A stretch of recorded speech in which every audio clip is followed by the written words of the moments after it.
बार फिर से आप सभी का स्वागत है इस बुलेटिन में और शुरुआत करेंगे इस बुलेटिन की बड़ी खबर के साथ। तो वाराणसी में ज्ञानवापी का मस्जिद बेहद तूल पकड़ रहा है। मामला सुप्रीम कोर्ट तक जा पहुंचा है और कुछ इसी तरह भोपाल में भी बात सामने आई है। जी हां, अब भोपाल की जामा मस्जिद को लेकर नया विवाद सामने आया है। ज्ञानवापी के बाद भोपाल में भी विवाद देखने को मिल रहा है। संस्कृति बचाओ मंच ने दावा किया है कि जामा मस्जिद के नीचे शिव मंदिर है। जी हां, और पुरातत्व विभाग से सर्वे कराने की मांग भी की गई है।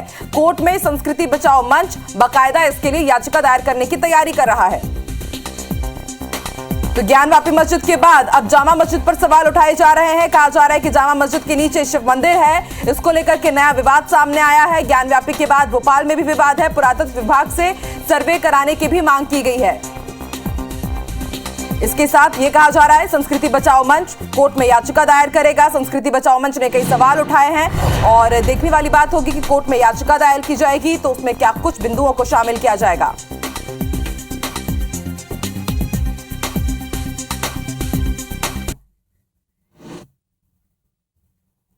हम माननीय गृह मंत्री नरोत्तम मिश्रा जी से और माननीय मुख्यमंत्री जी से मांग करते हैं कि पुरातत्व विभाग से इस जामा मस्जिद की भी जांच कराई जाए और सर्वे कराकर यहाँ पर भी अगर मंदिर है तो मंदिर को हिंदू समाज को सौंपा जाए। ऐसी संस्कृति बचाओ मंच मांग करता है। ज्ञानवापी के समय भी जब किसी संगठन ने ज्ञापन दिया था तब भी कांग्रेस के लोगों ने इसी प्रकार से मजाक उड़ाने का काम किया था। जिस आज समय आने पर सब चीजें सामने आएगी। सांच को कोई आंच नहीं है, तो अगर कोई कुछ ज्ञापन दे रहा है तो उसकी जांच होने दो। जनता उनका हिसाब ना मांगे इसलिए, और महंगाई दर जहां 16% को पार कर रही है, अब भाजपा के संगठन इन मुख्य मुद्दों से ध्यान भटकाने के लिए तरह तरह के प्रपंच कर रहे हैं ताकि जनता मुख्य मुद्दों से हिसाब ना मांग सके।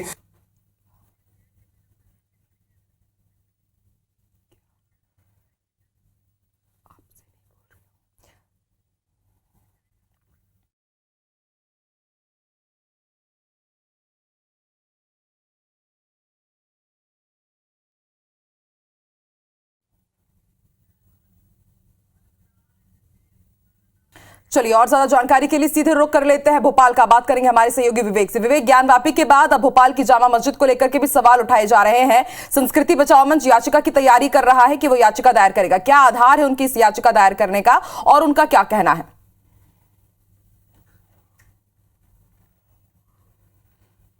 मध्य प्रदेश की राजधानी भोपाल के पुराने शहर जिसे कहा जाता है, पुरानी सिटी कहा जाता है, जहां व्यस्त मार्केट है, उस मार्केट के बीच में जामा मस्जिद बनी हुई है और इसको लेकर संस्कृति बचाओ मंच जो भगवा ब्रिगेड है उसका कहना है कि ये मस्जिद जो है इसके नीचे पहले भगवान शिव का मंदिर था और उसके बाद भगवान शिव के मंदिर को तोड़कर जो है ये मस्जिद बनाई गई है। यहाँ तक कि ये भी दावा किया गया कि मंदिर के जो अवशेष है, मंदिर के जो की संरचना है, उसी संरचना के ऊपर मस्जिद बनाई गई है और अभी भी मंदिर की संरचना के प्रमाण वहां पर दिखाई देते हैं, ये दावा किया जा रहा है। और इस पूरे मामले में अब संस्कृति बचाओ मंच जो है वो अदालत का दरवाजा खटखटाने की तैयारी कर रहा है। हालांकि सरकार से भी मांग की है संस्कृति बचाओ मंच ने कि सरकार इस मामले में हस्तक्षेप करे और जो शिव मंदिर है उस स्थान पर उसको सिद्ध करने में जो है सरकार भी कदम उठाए। तो कुल मिलाकर मध्य प्रदेश में भी अब जो है ज्ञानवापी जैसा मामला जो है मध्य प्रदेश में भी देखा जा रहा है। जामा मस्जिद जो है भोपाल की बेगम जो थी 1800 ईस्वी में, उनके समय ये मस्जिद का निर्माण किया गया था और इस मस्जिद के निर्माण के दौरान इसकी वास्तुकला का विशेष ध्यान रखा गया था और बड़ी खूबसूरत और सुंदरता से इस मस्जिद का निर्माण किया गया था। लेकिन अब इतने सालों बाद जो है इस बात को लेकर यहाँ पर बहस शुरू हो चुकी है कि मंदिर जो है इस मस्जिद के पहले इस स्थान पर था और मंदिर को तोड़कर जो है मस्जिद का निर्माण किया गया। अब देखना होगा कि इस पूरे मामले में राज्य सरकार क्या कदम उठाती है और संस्कृति बचाओ मंच जो बात कर रहा है कि वो अदालत का दरवाजा खटखटाएगा, तो क्या अदालत में कब तक जो है संस्कृति बचाओ मंच इस पूरे मामले में जो है अर्जी लगाता है, क्योंकि ये पूरा मामला जो है अब उस ज्ञान वापी मस्जिद से भी जोड़कर देखा जा रहा है। उसी तरह का ये मामला है।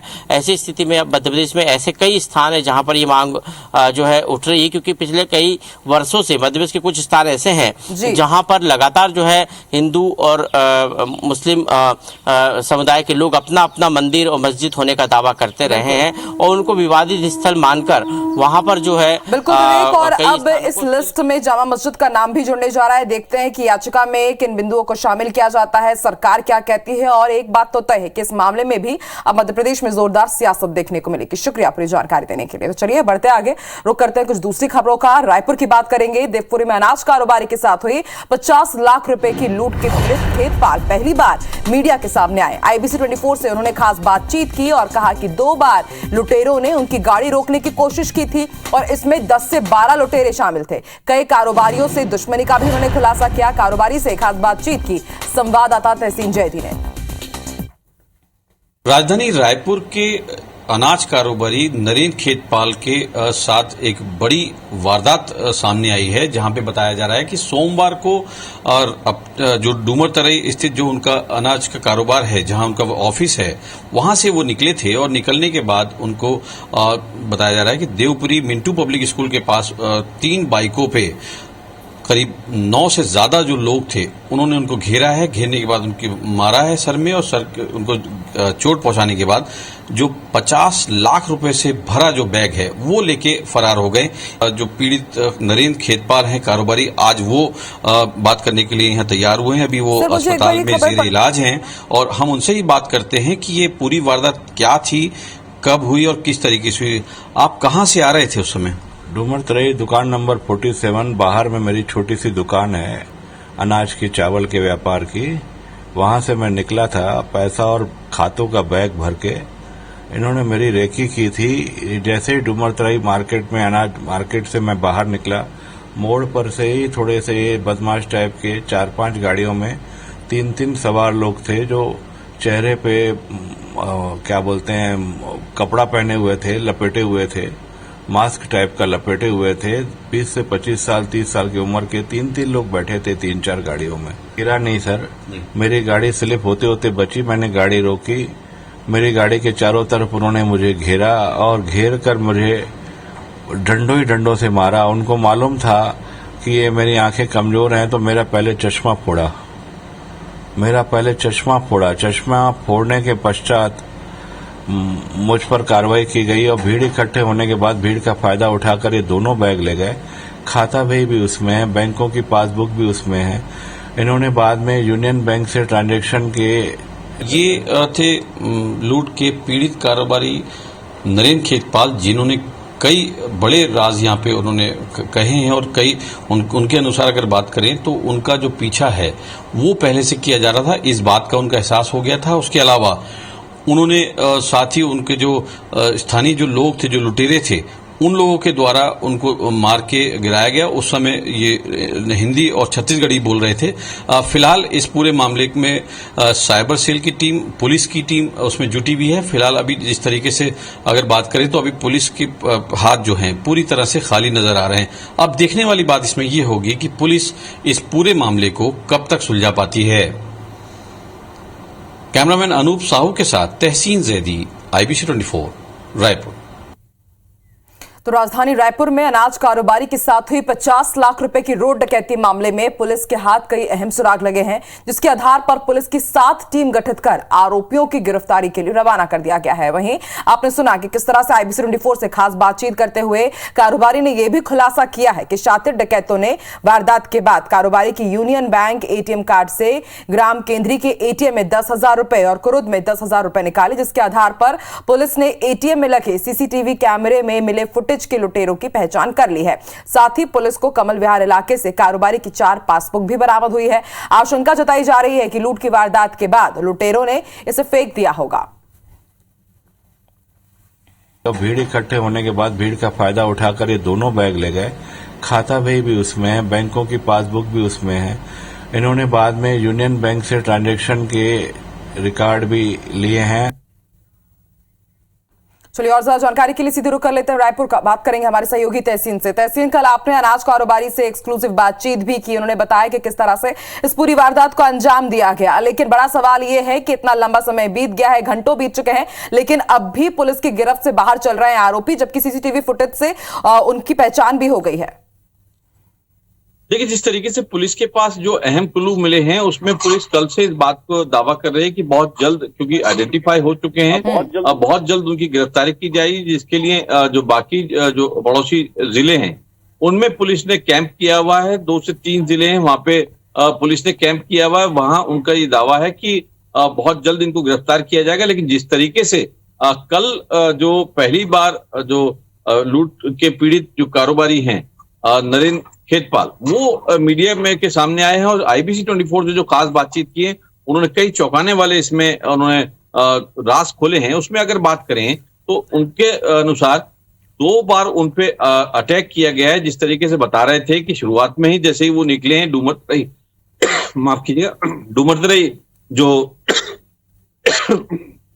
डूमरतरई जो बाजार है उससे बाहर निकले हैं, तो निकलते ही जैसे सड़क पे आए हैं, आने के बाद उनको पहले 3 से 4 बाइकों पे उनको टक्कर मारी है। टक्कर मारे के उन्होंने उनसे समझाइश दी, लेकिन वो नहीं समझे। उसके बाद वो भाग गए कि इनके साथ कुछ गलत हो रहा है। तो वो जब भागे, करीब जिस तरीके से बता रहे थे 2 किलोमीटर भागे। 2 किलोमीटर भागने के बाद जो मिंटू पब्लिक स्कूल है देवपुरी में, वहां पे जो घटना स्थल है वहां पे उनके साथ लूट की घटना को अंजाम दिया गया। उसके बाद पुलिस को जो है, पुलिस की जो टीमें हैं उसमें लगी थी। उसके बाद अब जो है पुलिस इस बात का दावा कर रही है कि उनके पास कुछ अहम क्लू मिले हैं। जिस तरीके से खुद कारोबारी ने बताया कि उनके पास जो है यूनियन बैंक के ATM से उनके पैसे निकाले गए हैं। केंद्रीय और कुरुद इलाके से उनके ATM यूज किया गया, उसमें 10-10 हजार रुपए, क्योंकि वो बता रहे हैं कि जब वो 50 लाख रुपए लेके निकले हैं उसमें ATM कार्ड भी था, उसमें उनका पासवर्ड भी था। तो पुलिस का एक दावा है कि उनको जल्द पकड़ लिया जाएगा। लेकिन अभी तक 2 दिन बाद भी पुलिस के हाथ पूरी तरह से इसमें खाली नजर आ रहे हैं। अब देखने वाली इसमें बात ये होगी कि ये पुलिस जो है कब तक इन बिल्कुल तहसीन, आप भी नजर बना करके रखिएगा, देखते हैं कब तक खुलासा हो पाता है और आरोपियों की गिरफ्तारी कब तक हो पाती है। शुक्रिया अपनी जानकारी देने के लिए। चलिए बढ़ते आगे, अब रुक कर लेते हैं सीधे भोपाल का। CM शिवराज सिंह चौहान आज सुबह से ही अफसरों की खास मीटिंग ले रहे हैं। सिवनी नीमच के प्रशासनिक अफसर इसमें मौजूद हैं। सुबह 6:30 बजे से इसकी शुरुआत हो चुकी है। सिवनी नीमच के विभिन्न मुद्दों पर कलेक्टर SP से चर्चा हो रही है और इसके साथ ही जन कल्याण की योजनाओं की जानकारी भी दे रहे हैं और महत्वपूर्ण निर्देश भी दिए जाएंगे। पेयजल, प्रधानमंत्री आवास योजना जैसे योजनाओं पर चर्चा हो रही है। लॉ एंड ऑर्डर पर भी वो उन्हें टिप्स दे रहे हैं, महत्वपूर्ण निर्देश दे रहे हैं।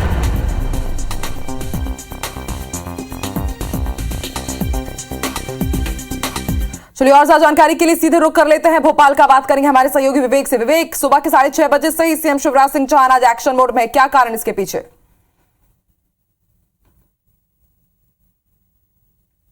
मुख्यमंत्री शिवराज सिंह चौहान लगातार कुछ दिनों से सुबह से ही प्रशासनिक अमले को जो है सख्त करने के लिए और उनमें जो है एक जोश भरने के लिए लगातार इस तरह की बैठकें कर रहे हैं। और आज फिर सुबह 6:30 बजे मुख्यमंत्री ने अचानक जो है सिवनी और नीमच जिला प्रशासन को तलब किया वीडियो कॉन्फ्रेंसिंग से और वहां की वस्तुस्थिति की जानकारी ले रहे हैं, क्योंकि पिछले दिनों ये दोनों जिले ऐसे थे, सिवनी और नीमच, जहां पर कानून व्यवस्था की स्थिति बिगड़ी थी और जहां पर कानून व्यवस्था की स्थिति बिगड़ने के कारण कई सारे सवाल जो है सरकार पर खड़े हुए थे। यही कारण है कि अब मुख्यमंत्री शिवराज सिंह चौहान ने आज दोनों ही जिला प्रशासन को सुबह ही तलब कर लिया है। पिछले दिनों नीमच में 2 पक्षों में विवाद हुआ था, पत्थरबाजी की घटना हुई थी।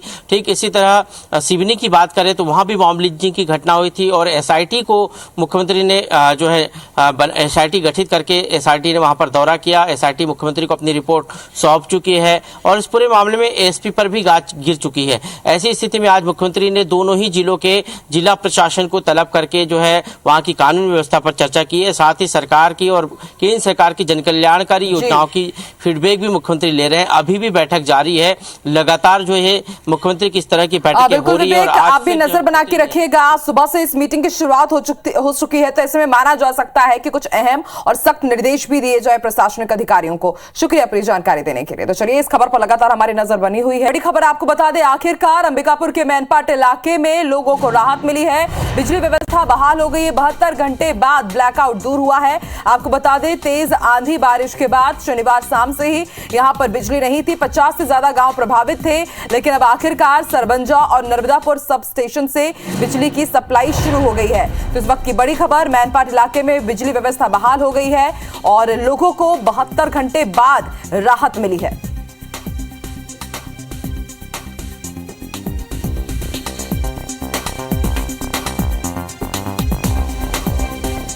तो सरभंजा और नर्मदापुर सब स्टेशन से इस वक्त बिजली सप्लाई शुरू की गई है। 50 से ज्यादा गांव लगातार अंधकार में डूबे हुए थे।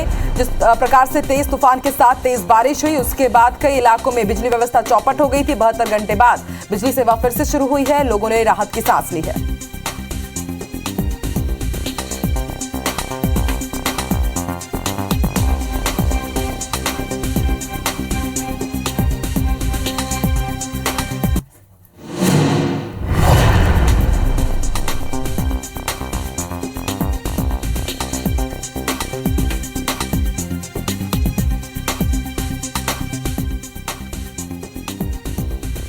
और इसी के साथ इस बुलेटिन में फिलहाल इतना ही। देश और दुनिया की तमाम बड़ी खबरों के लिए आप IBC 24 देखते रहिए। आगे देखिए छत्तीसगढ़ी भाषा का खास बुलेटिन मेरे सहयोगी रचना नितेश के साथ। नमस्कार।